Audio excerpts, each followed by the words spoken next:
Hello and welcome to Riding in the Weeds.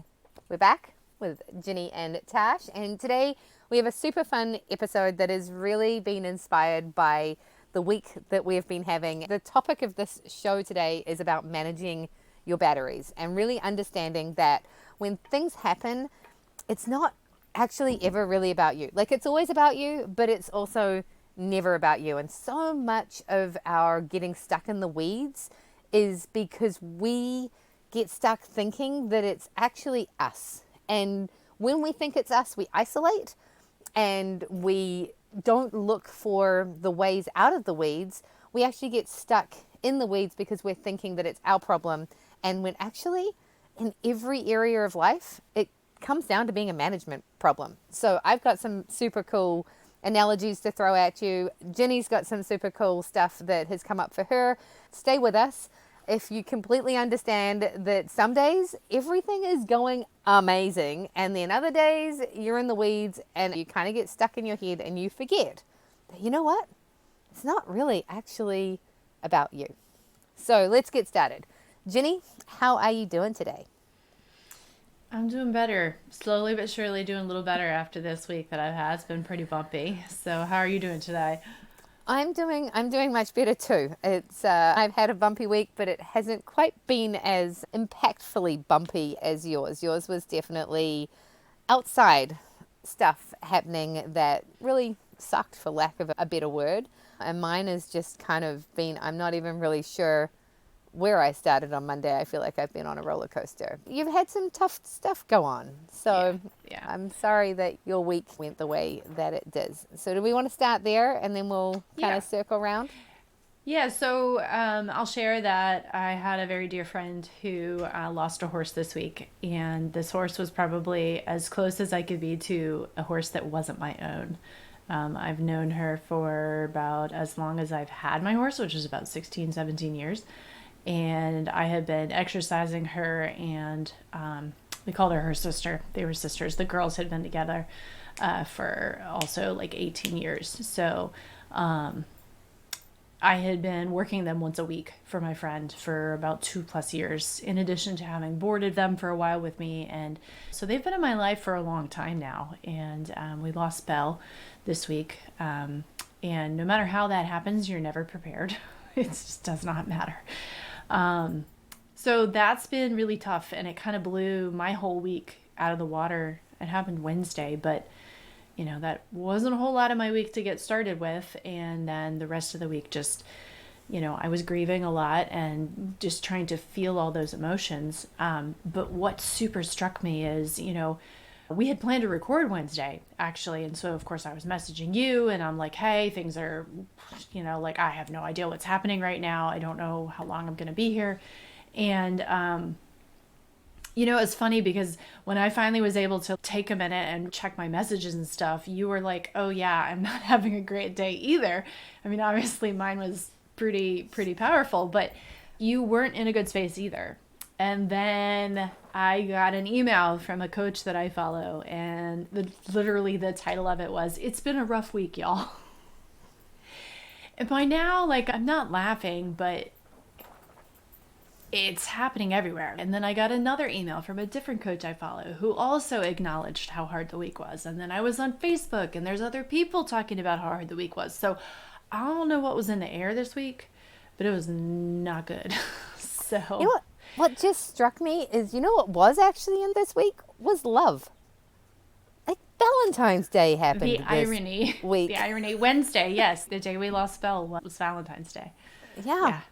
And it's funny what a Hallmark holiday actually can do within the whole stratosphere of the energies that may or may not have been going on. The moon is sort of on its way up. We just had the new moon on Friday, I think. This past Friday. Yeah. No, a week passed. Yeah. Yeah. So we're kind of like in between. And We we should yeah, circle back to this next year and see how Valentine's Day is next year. totally. Is And this it's like so is this a pattern that I never noticed? What's going on? Like, When it's a total man-made date, maybe we should look back into the paganness of that day, because obviously we think these things are made up, but then pretty much all of these holidays that we have that are somewhat have become completely commercialized are actually based in some sort of they have calendar. roots a long way back. Yeah, yeah, as you say, the roots go really, really deep. And it's interesting. I was listening to a podcast yesterday, and Mel Robbins always ends everything with, I love you. I believe in you. If no one else has told you today, I want to tell you that I love you. And she was talking about how she gets a lot of people that are like, thank you. You're like the only person in my life that tells me that. But she gets a lot of hate mail for the exact same thing, where people are like, how dare you? You don't know me. How can you love me? This is stupid. And I think that's the point when you kind of circle into Valentine's Day and the fact that on the 14th there's this big focus on how perfect everything should be. When it's not, I'm not the person that posts on our anniversary or on our Valentine's or on birthdays. Like, Facebook is not where I need to express my love. And sadly enough, the amount of times that you see that expression of love on Facebook and then weeks later you see that the couple is actually broken up, it's kind of scary, right? So I'm just not that person. Not everyone needs to be part of that. And I think it's very sweet and lovely. And I read people's posts and I'm like, oh, should I be that person? But I don't need to. And again, that brings me to comparison. So I could have been sitting there on Wednesday going, oh, well, who am I to be in this mental space when Ginny is going through something that is so heart-wrenching and so hard for her? Like, snap out of it, Tash. But the whole point of this podcast is that we are all on our own journeys. We're all having things that are happening to us at any given time. And it's not personal. And there is no comparison. And it really comes down to, how are you going to manage this? Yeah. And your struggle doesn't diminish my struggle, and vice versa. We're both, like, it kind of sounds funny, but weeds are weeds no matter who you are, and sometimes they have thorns and sometimes they're just grass, and it just depends on what's going on, but it doesn't make it any better or worse. And just because I was going through such a challenging time doesn't mean that you weren't struggling too in your own way. And one of the things in Lacey's email, Lacey Seitz is the coach that I got this email from. And of course, when I saw the title, I was like, all right, well, I have to read it. I should probably let her know that. But I was like, well, I have to read it because I knew my week was bad. I knew your week was bad, so I'm like, okay, well, what else is going on? So one of the things she said, though, that of course her email is very business focused, but her comment was that just because she had a hard week doesn't change her own worth. And even though she's a highly successful coach with an amazing business, that does not mean that she'll never have a hard week. So you will never get to a point where there won't be weeds.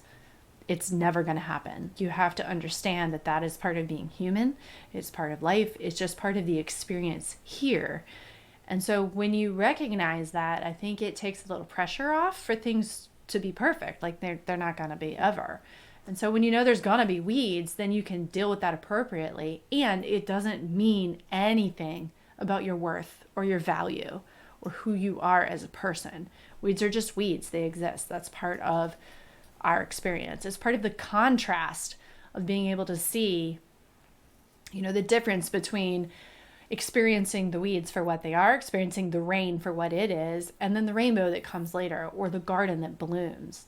We cannot have one without the other. And so it's important to remember that when we're in the thick of a really challenging experience. I also want to add in there that you wouldn't be listening to this podcast if you didn't get stuck in the weeds. However, the only reason you get stuck in the weeds, because there is actually a really easy way to avoid that.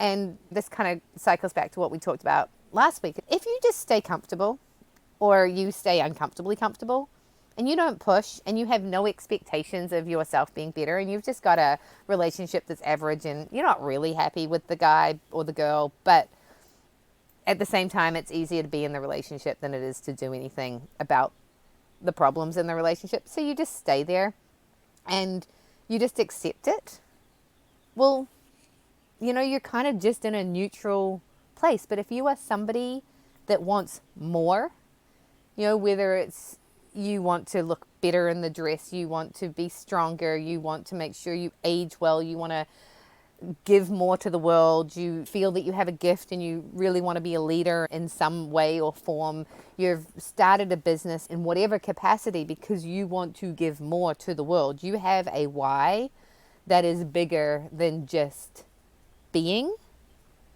You are going to have contrast. Bringing it round to the analogy of the batteries that we're going to talk about here in a second. If you've been listening for a while, I live in a camper. I've been in a camper for now 2 years, and so I've taken myself out of a very comfortable situation in a big nice house, and I had running water. When I flushed the toilet, it was gone. When I make garbage, I put it out into the garbage can and it disappears. Everything very simple and easy. And the minute you get into a camper, you realize that you have a limited amount of time before you have to find somewhere to deal with. You're going to run out of water. You're going to have to dump your septic somewhere. You are going to have power issues if you do not manage them.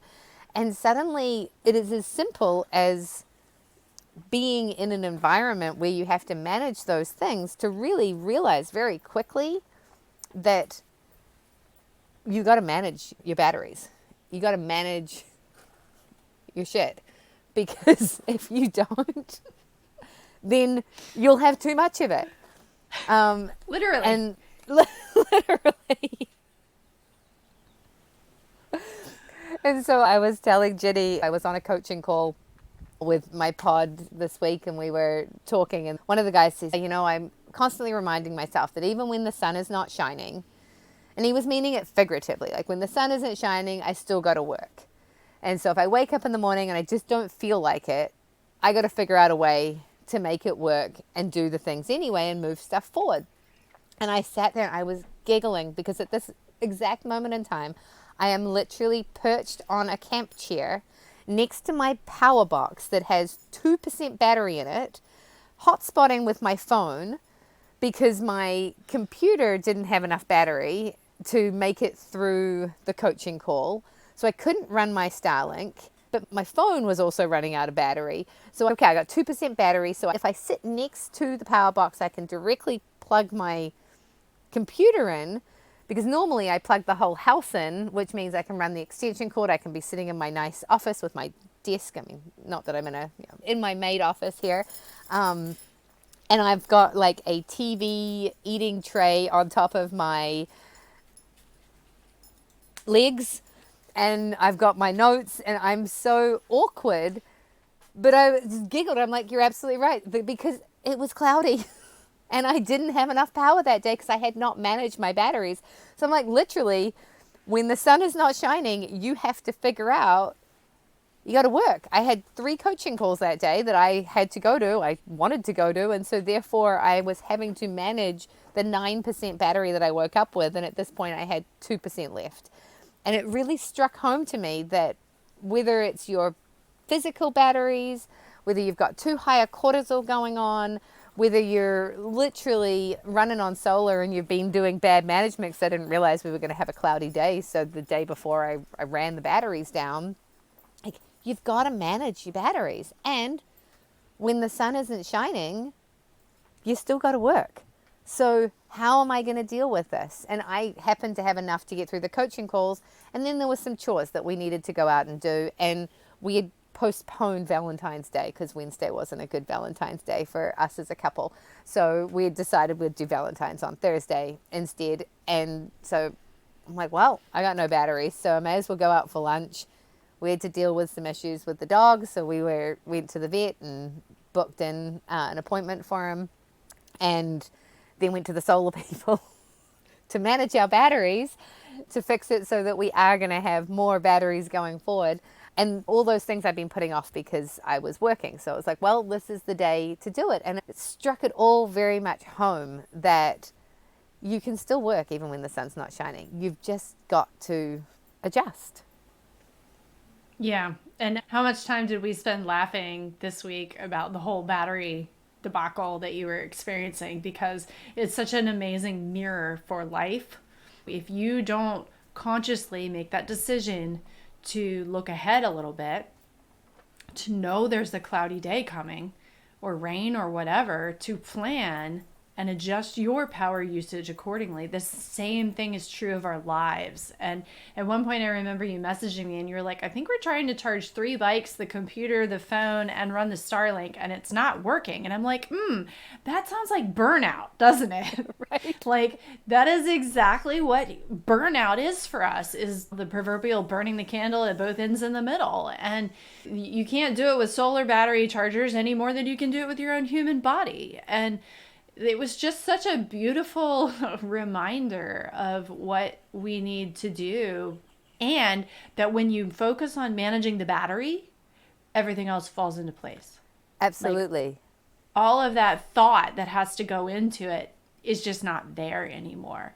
And you're right, the camper experience, we burn wood in the winter. It's a very similar experience. You end up closer to a rhythm and more present with what needs to happen. I'm always looking ahead. We got a little bit of snow on, I think it was Friday night. And I'm like, oh, the wood is low in the house. I want to bring it in now and not when it's wet and soggy outside. So it's easier to get in, it's less mess, and the wood is dry ahead of time. I think when you have these situations like living in a camper or burning wood or caring for animals outside, you begin to recognize that rhythm that you need to have, where you're always looking a little bit ahead, you're always checking in with what's going on, you're always present to your needs. You know, oh dang, the temperature is going down a little lower. I want more wood in the house. I want to be able to burn more quickly to keep the house warmer to offset that cold. This is just part of how you have to manage being a human. Being a soul in a human body is how you need to go about. Like, your human body is basically your batteries. You know, so are you fueling yourself appropriately? Are you paying attention to your energy needs and demands that are upcoming? Are you working around things and adjusting when something surprising happens, like a cloudy day, like losing a horse? I immediately cleared my schedule for the day. I messaged you really early in the morning and was like, hey, I don't know what's going to happen. I don't know that I'll be available this afternoon. No big deal. Turns out you were equally unavailable. Because I had no And batteries. then yeah, you had no batteries that day. So it all works out. Then Thursday, we reconnected again, touched base. It was like, I just don't think I have the energy in me. I need to conserve a little bit right now and kind of hunker down. And so here it is, Sunday, and we're finally getting together to podcast. And you have sun and batteries, and I am a little bit more recharged and present again. When you have a 9 to 5, I know that's hard. When you have children and big animals, sometimes it is really hard. Not gonna lie, when I was sick a couple weeks ago, caring for the horses was awful. And I'm sure it's very similar when you have kids. Sometimes, yeah, you are burning the batteries to the 2% and hanging on with nothing but 2%. And as long as you can figure out how to take a break sooner rather than later, once in a while, that's not bad. But perpetually, it doesn't work. Because frankly, if you run those batteries at 2%, you'll ruin the batteries. Like, you'll ruin your massive investment of all of those batteries because they won't ever really charge. It's important to recharge completely and to be able to manage that. And I find myself to the point now where I don't think I could go back to a standard 9 to 5, because managing my own internal battery is such a big deal to me that I wouldn't be able to do that. And I acknowledge that there's a bit of privilege in that. That doesn't mean it's easy, because I certainly, oh yeah, I could go out and hop on a 9 to 5 and make probably a lot more money than I'm making now, but I'd be facing burnout. So what's the trade-off at that point? What's it worth to me? Well, again, back to the whole you're wanting to do bigger things in the world, your why, which is a completely different topic that we're going to dig into, because that threw me a little bit. My week really kind of cascaded through this coaching and the confidence and what am I really trying to bring to the world. I know that I have more than just being a bike coach in me, but because I've been managing so many other things, I've been trying to bring that out, and it's been a struggle. And I think when we start to really dig into, like, I have more that I want to give, you've stepped out of the norm. And something that Ginny reflected back to me this week, big part of what I'm seeing is like when you rip up the rule book and you decide to do things differently than everybody else is doing, like if you follow a prescription and you follow the 9 to 5, the career, that really works for a lot of people. However, even just it's like having children. If you want to do kids in a slightly different way, you're now ripping up the rule book and you're doing it your own way, but you've got to find your own path. And it's harder to do it that way. But you know that you will create a better life for your kids if you're there for them and you're present for them and you give them more time. Our dog is going in for denutting, as my friend put it the other day. And he's getting close to 2 years. And there are some people that are like, if you can wait to 2 years, that's better for the dog. And then there's other people that look at me and they're like, well, you've waited too long. I'm like, no, he's a 100-pound dog. He needs to grow and develop as much as possible. But the prescription in North America has been for so long, you get it done as soon as they're physically able, which is 6 months, and then you train them and you won't ever have these problems. And it's definitely pushing it to the point where you're like, okay, and it's a now thing, means that you're going to be slightly uncomfortable until you can get to the vet. And it's not following that prescriptive route. However, if you're not going to follow the prescriptive route, you need to become very self-present and you need to really know that this is not personal. This is very personal because you're making these decisions that make it harder. But at the same time, you're also making these decisions that make you a better human to be out in the world, sharing more with the world. I just wanted to circle back to what you said about the burnout thing, because it was really funny. We're like, the sun is shining. We've got 4 electric bikes. They all need charging. So I'd said to my husband, I'm like, okay, so when the sun's out and we're drawing 400 watts, we need to charge the things because we should be able to balance it. And he was like, oh, sweet. And he plugs everything in. It's the middle of the day. We're getting all of the power we could possibly draw off our solar panels, the amount of power that like no more can go into our battery at that point in time. We literally cannot draw anymore. So we woke up and we had full battery. We were good to go. And then he got way too ambitious. And I'm sitting in the middle of a call and suddenly my computer's not charging. There's no internet. I'm like, honey, we're drawing all the power that we can and we just went to zero. So it was literally getting up in the morning and being like, I'm on fire today. And I've done that so many times. I've had all the inspiration and I'm like, I can conquer the world today. And then it's 3:00 in the afternoon and I'm like, I got nothing. I literally just like high speed ran myself straight into the brick wall, bounced off it, and I'm sitting on the ground. So, can you feed me?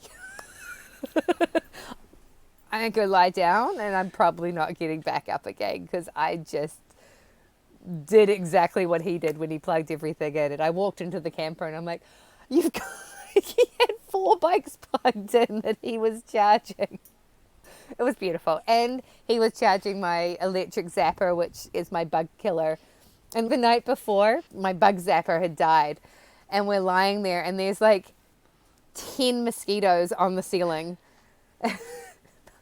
And I wake up and I'll be itching my hands. So I can't go to sleep. So it was 10:30 at night and I'm sitting outside with, again, 2% battery with my electric charger plugged in.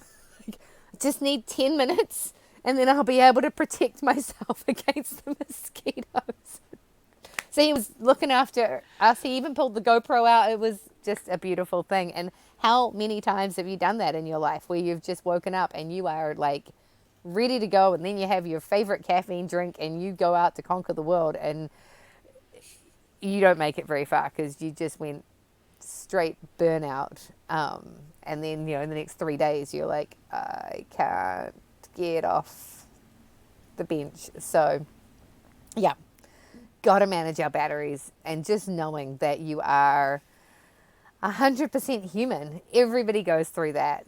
Maybe not literally with your solar panels and all of that stuff. But, again, anyone that's living off grid experiences this. Anyone who decides to homeschool their children, anybody who decides to start their own coaching business or a podcast or anything like that, it's really important that you give yourself huge self-love.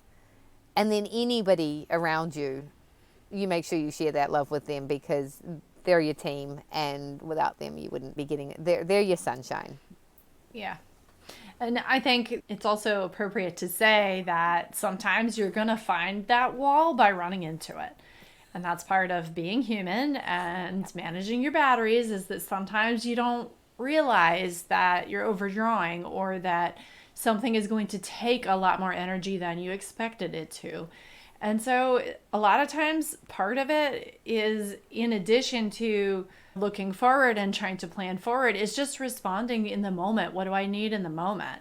And, yeah, you had full sun, so you're pulling in as much as you can, but you were expending probably more than that trying to catch up at that point. And so sometimes it's going to happen slower than you think.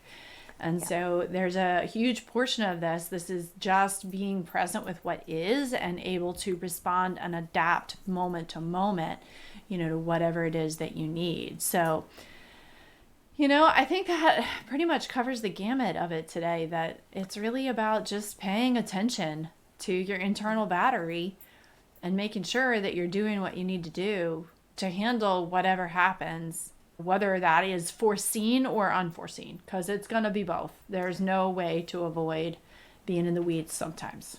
Yeah, 100%. And just one other thing, as you were talking, you reminded me, on one of my coaching calls, I really started to figure out like what this whole ripping up the rule book is. And I said to my coach, it's like, I have been running so hard, and I have been pushing so hard for so long.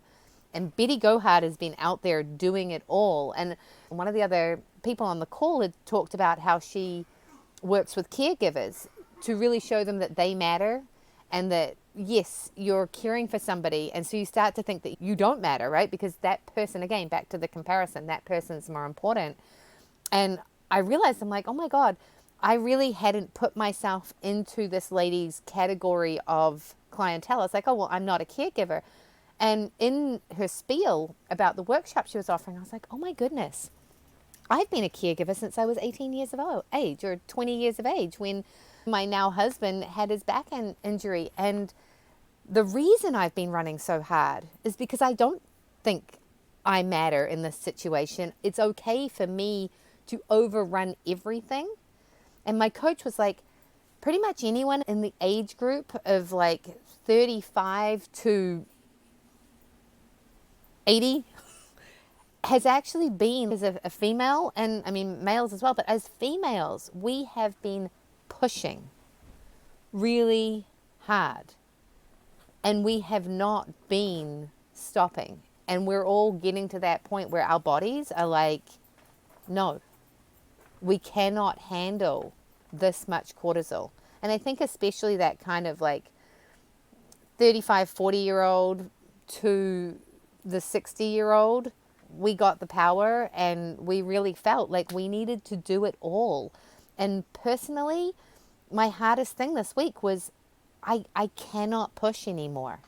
If I go for a run and I get to the point where I just can't run up the hill, I actually stop. I have been so good at overextending, but I don't actually know what doing it with the management. And that's what I now, and I'm pretty sure anyone listening to this podcast, that's what gets us into the weeds, is because we are actually having to sit with those emotions and learn to do it without the push.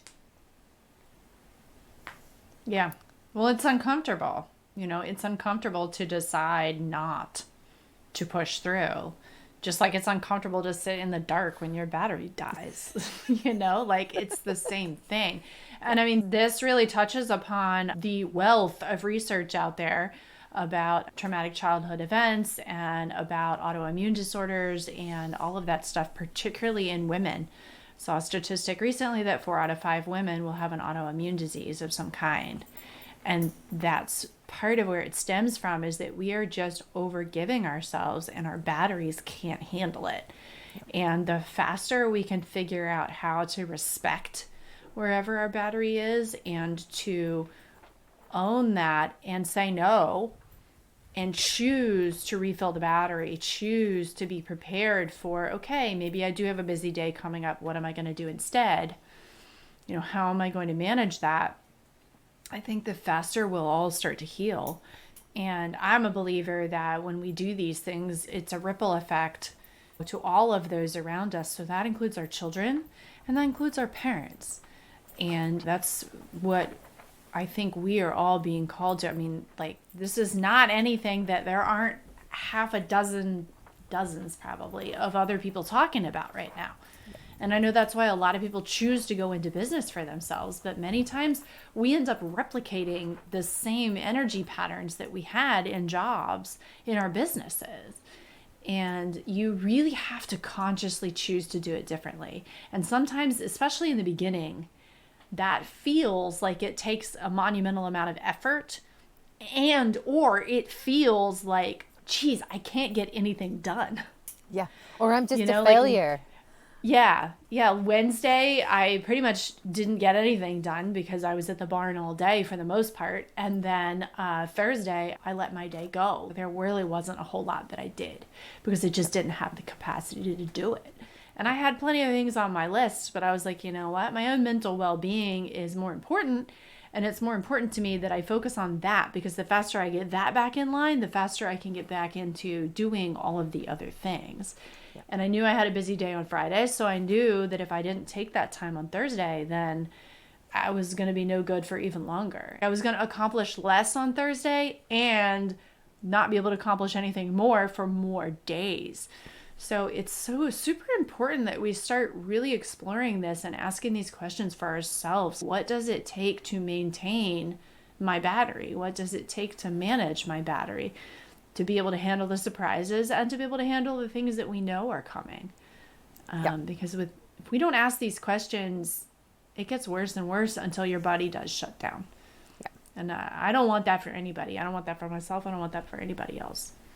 Yeah, I love that. And let us finish on that note, because that was absolutely, we could talk about this for hours. We promised ourselves that we would keep this under 30 minutes. So thank you so much for joining us. I really just want to take a page out of Mel Robbins' books and say, we love you. We are here because we want to share. And without you listening, we'd be talking to ourselves, which is fine. But we love each and every one of you. Thank you so much for being here with us. We believe in you, and we know that you can do it. So I'm going to take Ginny's spot here. Please like, comment, and subscribe to our YouTube channel or whatever platform you're listening to us on. Let us know if this was helpful. If you have any topics, questions, suggestions for us, please leave us a comment. We'd love to hear from you, or send us a message directly. You make it possible. So thank you, and just sending all the love out to you today. And I do have to say that my computer just told me I have a low battery. Just to throw that out there. And I am Natasha Lockie. You can find me at Betty Gohard on Instagram and Natasha Lockie at Facebook. And what I do in the world is I really help women rip up the rule book and find their center so that they can continue to blaze a new path and be the leader in their lives moving forward and keeping it real. And as I say, it's not easy to rip up the rule book, but when you know your center, you know what you're doing, and you know why you're doing it, you're able to move forward with confidence and strength and really get it done. So if you are wanting to talk more about that, if you're in a place in your life where you feel like you're off center and you need the confidence to move forward, whether you're out on your bicycle, struggling with personal challenges or business challenges, please reach out to me and let's have a one-on-one call. I have free consultations that I do, so please message me and we can chat. All right, Ginny, your turn. Yeah, I'm Ginny Brandon. I'm an animal communicator and energy healer for animals and their people too. And I help people work through behavior challenges and emotional challenges with their pets. So if you're going through a big life event yourself and find that your pet is adding to your headache, much to your frustration, then we should definitely talk. You can find me on the web at soulpetconnections.com and on Facebook, YouTube, and Instagram under the same handle. So thank you again so much for joining us today. Tosh did a great job on that outro. I think I will let her do that again. So we look forward to seeing you next week. Have a great day.